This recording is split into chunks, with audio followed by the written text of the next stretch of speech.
bicara berkaitan dengan skim kesihatan untuk kumpulan B40. Jadi kita akan bersama dengan tetamu kita untuk berbicara lebih lanjut.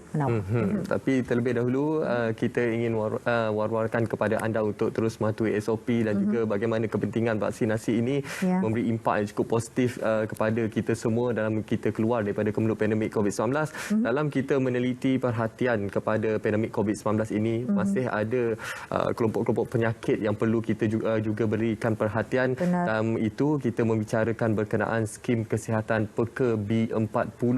Mungkin dalam situasi sekarang ini masih ada yang tidak peka berkenaan dengan bantuan yang ditawarkan oleh pihak kerajaan. Kerana itu kita nak war-warkan di segmen kita pada waktu ini bersama dengan Dr. Nur Hasanah Mardiah Muhammad Nur, Ketua Penolong Pengarah Kanan Protect Health Corporation Sendirian Berhad. Okey, jadi kita ucapkan selamat datang kepada Dr. kita. Assalamualaikum, selamat pagi Dr. Assalamualaikum, terima kasih Menawar. Ya, baik. Pertama sekali kalau kita mulakan terlebih dahulu sedikit latar belakang pendengaran sedikit tentang Protect Health. Silakan. Okey, Protect Health Corporation Sendirian Berhad merupakan syarikat yang ditubuhkan di bawah Kementerian Kesihatan Malaysia yang merupakan anak syarikat milik penuh Protect Health Malaysia. Ia ditubuhkan pada Disember 2016 di mana ia merupakan syarikat yang tidak berasaskan keuntungan, di mana mandat utama adalah fungsi utama penubuhan adalah untuk menyelaras, mentadbir dan juga menguruskan pembiayaan perkhidmatan penjagaan kesihatan seperti mana yang dimandatkan oleh Kementerian Kesihatan Malaysia lah. So setakat ni Protect Health Corporation Sendirian Berhad telah diamanahkan untuk menjalankan 3 projek, iaitu yang pertama adalah skim peduli kesihatan bagi kumpulan B40 ataupun singkatan adalah PK-B40. Yang kedua adalah sebagai pengendali ESP, Electronic Service Provider, bagi skim SPIPA, skim kesihatan insurans perlindungan pekerja asing. Dan juga yang terbaru adalah kita juga terlibat sebagai pengendali pengamal perubatan swasta dan juga NGO dalam program imunisasi COVID-19 kebangsaan PICK. Itu semukadimahnya berkenaan Protect Health ini. Mungkin juga boleh memberikan penerangan kepada penonton berkenaan skim peka ataupun skim peduli kesihatan untuk kumpulan B40 ataupun nama singkatannya peka B40 ini. Apa antara manfaat utama yang ditawarkan dalam hal ini? Alright, skim peduli kesihatan bagi kumpulan B40 ni memang ditubuhkan fungsi adalah fokus untuk penjagaan kesihatan golongan B40, di mana skim ini adalah terbuka kepada penerima bantuan sara hidup yang berumur 40 tahun dan pasangannya 40 tahun ke atas dan juga pasangan. Maksudnya jika mereka ni adalah penerima BHH, mereka layak untuk PK. Jika mereka bukan penerima BHH, maknanya mereka tidak layak untuk PK. Skim ini adalah percuma, tidak perlukan pendaftaran dan adalah secara automatik. So far manfaat yang ditawarkan adalah 4, di mana manfaat pertama, fokus utama adalah kepada saringan kesihatan, di mana melalui saringan kesihatan ini kita ingin mengesan penyakit tidak berjangkit seperti kencing manis, darah tinggi, high kolesterol, kanser dan juga mental assessment lah seperti anxiety dan juga depression, di mana pencegahan penyakit NCD ini adalah amat penting untuk memastikan kesihatan yang baik.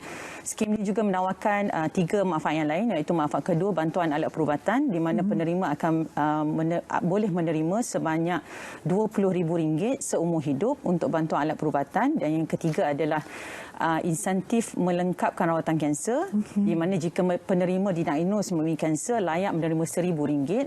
Dan yang keempat adalah insentif tambah pengangkutan, di mana penerima manfaat kedua dan ketiga boleh menuntut insentif tambah pengangkutan ini untuk setiap temu janji.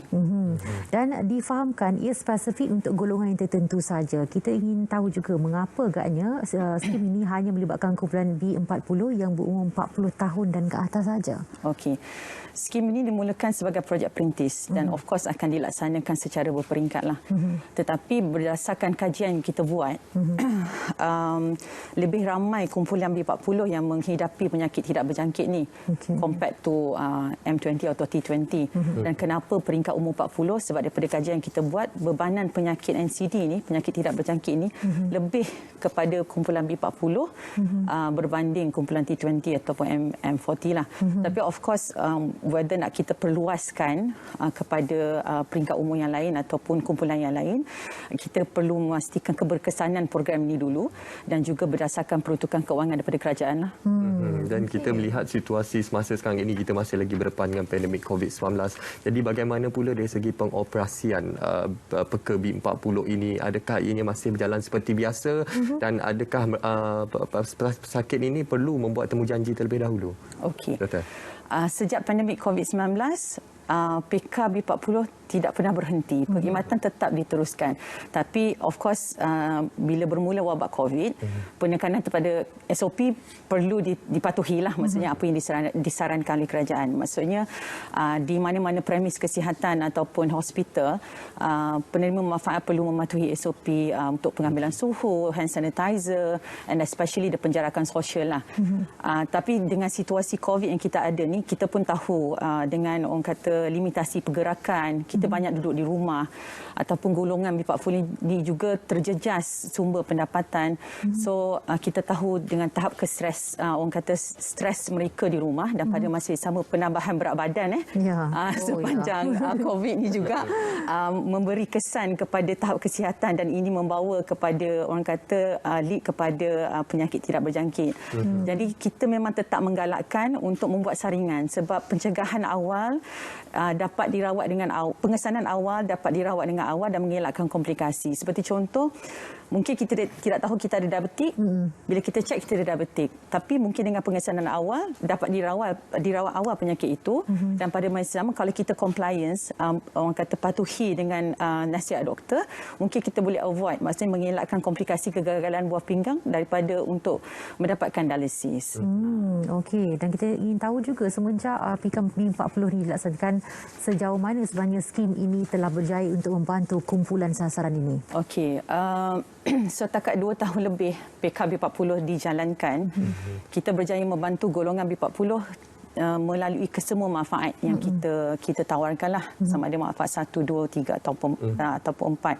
So kalau untuk manfaat pertama, setakat 31 Julai 2021 kita telah membuat saringan sebanyak 519,000 penerima BSH, di mana daripada 519,000 ni 35% kita telah mengesan penyakit baru, penyakit tidak berjangkit, di mana mereka mempunyai salah satu penyakit, sama ada kencing manis, darah tinggi, high kolesterol ataupun kanser, ataupun penyakit mental. Di mana bila mereka mendapat penyakit-penyakit ini, kita bukan sahaja kesan, kita akan rujuk kepada klinik kesihatan ataupun hospital-hospital yang berdekatan. Melalui manfaat 2, 3 dan 4 pula, sekurang-kurangnya mengurangkan beban kos keuangan lah kepada golongan B40 untuk mendapatkan rawatan bantuan alat perubatan, sama ada rawatan kanser. Dan kita menyentuh kepada manfaat pertama itu tadi, seperti yang doktor nyatakan, adalah untuk menggalakkan individu-individu yang layak di bawah Peka B40 ini untuk melaksanakan saringan kesihatan. Betul. Jadi dalam melaksanakan saringan kesihatan di bawah Peka B40 ni, apa antara penilaian-penilaian utama yang akan dinilai? Doktor. Okey, untuk saringan kesihatan di bawah PK B40 kita ada 2 lawatan. Di mana lawatan pertama adalah dia consist of full structured medical history, di mana pengambilan sejarah pesakit, sama ada individu ataupun keluarga, dan juga akan ada soalan-soalan untuk mental health assessment lah. Kemudian doktor di klinik akan membuat pemeriksaan fizikal secara sistemik, dan juga akan membuat pemeriksaan payudara untuk wanita, dan juga pemeriksaan kelenjar prostat untuk lelaki yang berisiko. Okay, kemudian kita akan ambil sampel darah dan juga sampel air kencing, di mana sampel ini akan dihantar kepada mak-mak yang berdaftar di bawah Protect Health Corporation, dan result mungkin keputusan dalam 3 atau seminggu untuk menjalankan ujian pengesanan untuk penyakit tidak berjangkit inilah. Dan pada masa yang sama doktor akan aturkan untuk temujanji atau lawatan yang kedua. Jadi di lawatan yang kedua nanti dia lebih fokus pada konsultasi kepada keputusan yang dikeluarkan nanti. Kalau normal, tak ada masalah, kita cuma encourage untuk meneruskan gaya hidup sihat lah. Tapi jika tidak normal, dia bergantung kepada tahap keterukan. Jika tidak berapa teruk, akan dirujuk kepada klinik kesihatan ataupun klinik swasta sahaja. Tapi jika memerlukan perhatian pakar, kita akan rujuk. Maksudnya doktor yang merawat akan merujuk kepada hospital pakar yang berdekatan. Okey, baik. Dan kita nak tahu juga apa sebenarnya kategori bantuan alat perubatan yang ditawarkan, serta apa yang boleh berlaku sekiranya kos alat perubatan yang dipohon kurang daripada jumlah RM20,000. Okey, di bawah PK B40 kita terdapat 10 kategori alatan perubatan, di mana bawah kategori itu terdapat banyak lagi alat perubatan sebenarnya. So 10 kategori utama alatan perubatan, di antaranya lah kita ada alat sendi tiruan, kita ada kerusi roda, kita ada alat perentak jantung, kita ada alat bantuan pendengaran lah, dan juga yang lain-lain. Setiap kategori alat perubatan ni mempunyai julat harga yang tertentu. Okey, dia ada ceiling price dia sendirilah. Dan untuk setiap penerima pula, seperti saya katakan, dia layak untuk menerima bantuan alat perubatan sehingga RM20,000. Jadi sekiranya macam contoh kita apply untuk alat bantuan perubatan pendengaran yang berharga dalam RM3,000 contohnya, maknanya dia masih mempunyai baki sebanyak RM17,000, yang di mana jika dia memerlukan alat perubatan yang lain, dia boleh juga memohon dengan baki yang sedia ada. Dan bagi manfaat insentif melengkapkan rawatan kanser pula, doktor, bagaimana RM1,000 ini akan dimanfaatkan ataupun diberikan, doktor? Okey, RM1,000 ni kita akan bagi dalam 2 peringkat. Di mana jika pesakit kanser, penerima manfaat yang mempunyai kanser, bila dia didiagnose sama ada baru ataupun dalam rawatan, dia perlu mendapatkan pengesahan daripada doktor yang merawat. Dia mempunyai kanser dan dia akan terus layak mendapat RM300. Okey, kemudian kita ada certain masa yang dia perlu orang kata patuhi, dan doktor menyatakan bahawa dia ni orang kata melengkapkan rawatan kanser tersebut, dia akan mendapat baki RM700 itu, dan RM1,000 ini, 300 dan 700 ni akan terus masuk ke dalam akaun penerima. Tapi cuma saya nak nyatakan, bantuan manfaat 2 dan 3 ni hanya boleh didapati di hospital pakar kerajaan Kementerian Kesihatan Malaysia sahaja, dan mesti mendapatkan pengesahan pakar yang merawat sahaja. Okey, situ ada juga syarat-syarat yang diselitkan ya. Dan untuk manfaat insentif tambang pengangkutan pula bagaimana, doktor? Okey, insentif tambang pengangkutan, yang ini adalah keistimewaan yang kita bagi untuk setiap penerima manfaat yang menerima manfaat 2 ataupun 3. Maksudnya jika penerima manfaat itu menerima bantuan alat perubatan, macam setiap temu janji yang dipergi untuk bantuan alat perubatan ataupun melengkapkan lawatan kanser dia tu, dia boleh orang kata menuntut travel perjalanan tersebut daripada rumah dan juga hospital yang merawat. Jadi kalau untuk Semenanjung kita bagi sehingga RM500, dan untuk Sabah Sarawak kita bagi untuk sehingga RM1,000 lah. Dan kita dari tadi kita dah dengar banyak sebenarnya manfaat dan juga inisiatif yang dilaksanakan untuk membantu golongan B40 ini. Mungkin ada penonton yang tertarik yang masih lagi tidak tahu sebenarnya ada bantuan yang disediakan untuk mereka. Jadi penerangan daripada doktor, bagaimana rakyat daripada kumpulan B40 ini boleh menyertai skim ini, doktor? Okey, seperti saya nyatakan tadi, siapa yang layak untuk bantuan sara hidup memang layak untuk PK. Jika anda bukan penerima bantuan sara hidup, maknanya anda bukan anda tidak layak untuk PK lah. Jadi kepada golongan B40, mungkin anda boleh orang kata kemaskini pendaftaran BHC Syanda, ataupun sekarang kita panggil Bantuan Prihatin Kerajaan, kan? Bantuan Prihatin Rakyat, melalui Lembaga Hasil Dalam Negeri. Jadi bagaimana kita nak memastikan penerima PK ni layak? Okey, salah satu cara adalah melalui website PK lah, www.pkb40.com.my, ataupun jika orang kata bukan IT illiterate, boleh call center kami 03-8687-2525, ataupun menghubungi kami melalui platform media Protect Health Corporation Sedia Berhad, sama ada di Twitter, Instagram dan juga Facebook. And then cara nak check is actually sangat mudah. Just bawa IC, check IC sahaja, ataupun kalau ada penerima yang melihat pelekat stiker di premis-premis kesihatan yang tertera stiker PK, pun boleh terus datang dan juga cek kelayakan di situ. Okey, sangat mudah sebenarnya, dan kita tahu bahawasanya manfaatnya sangat banyak, dan cuma peluang tu perlu dicari. Cuma bila kita lihat, bila PK B40 ni menawarkan manfaat yang cukup baik kepada rakyat kumpulan B40, tetapi hakikatnya ramai yang masih juga tidak tahu dan cakna berkaitan dengan kelebihan dan juga kewujudan skim ini. Jadi apa yang boleh berkatakan tentang situasi ini? Okey, ada betulnya perkara ini sebenarnya ramai yang tidak, orang kata tidak aware lah dengan kewujudan skim ini. Tapi pada awal PK bermula tahun 2019, mungkin kurang pendedahan media sosial lah. Tapi as we go along, bila kita dilanda pula wabak COVID, promosi PKB40 hanya tertahan kepada promosi media sahaja. Kita tak boleh nak turun ke padang kan untuk membuat promosi PKB40. Dan pada tahun ini pula disebabkan kita Protect Health juga terlibat dalam program PICK, terutamanya sebagai pengendali pengamal swasta dan juga NGO. Jadi fokus utama telah diberi kepada untuk program vaksinasi. Tapi PKB40 punya promosi masih diteruskan sebab kita masih melakukan kerjasama strategik bersama kementerian, agensi-agensi kerajaan dan juga NGO. Di antara agensi yang kita dah bekerjasama adalah Jabatan Kebajikan Masyarakat, Felcra, Felda, LKIM dan juga kalau pihak swasta adalah KK Supermart lah.